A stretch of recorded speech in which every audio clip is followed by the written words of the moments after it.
Oftentimes in our comments, we get a lot of comments that revolve around this idea that you really shouldn't mix God with guns, and we get that comment quite a bit, and I want to take a moment and just address that specifically in this video. So that's what this video is all about.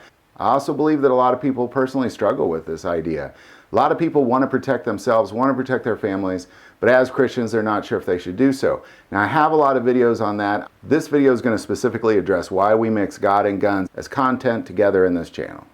So I'm going to start with some biblical ideas. It's important to mention that from the beginning of the Bible to the very end, everything in there is about one thing. It's about the coming of a kingdom. It's about the coming of the kingdom of heaven. In Genesis, from the very beginning, the very first man fell, and his fall into sin canceled out dominion, righteousness, and the perfect image of God in man.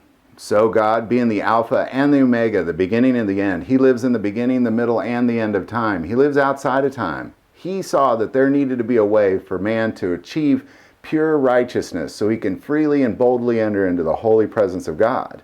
And this plan came to fruition with Jesus Christ. So from the very beginning, there was a path of lineage from Abraham to Isaac to Jacob to David to Solomon and all the way to Jesus. The whole time evil was trying to stop that lineage. So a chain of events began with the very first siblings of Adam, one brother murdering the other one. Violence corrupted the earth. So the reality is evil is real. Violence is real. The enemy has always tried to stop the path of righteousness of man. So we can be like God. We can once again be the pure image of God. Because we cannot enter into the holy presence of God. We must be pure. Darkness cannot exist in the light. So if I lie just one single time, I literally and physically cannot enter into a holy God's presence. So history begins. A lineage of Jesus, Abraham to Isaac to Jacob to David. All the while, evil is using violence to try to stop these men from reproducing and having offspring to eventually lead to the lineage of Jesus Christ. And that's what the enemy has always tried to do. Using violence, using the weak-minded to commit violence, all these great men of God carried and used weapons on a regular basis. These weapons became necessary for the historical lineage of Jesus Christ to make it to Him. It was very important that these men survived and they reproduced viable offspring, all the while combating a spiritual enemy using violence to try to stop it. And because this kind of evil exists, guys like me need a gun. And this is a very complicated concept for a lot of people to understand.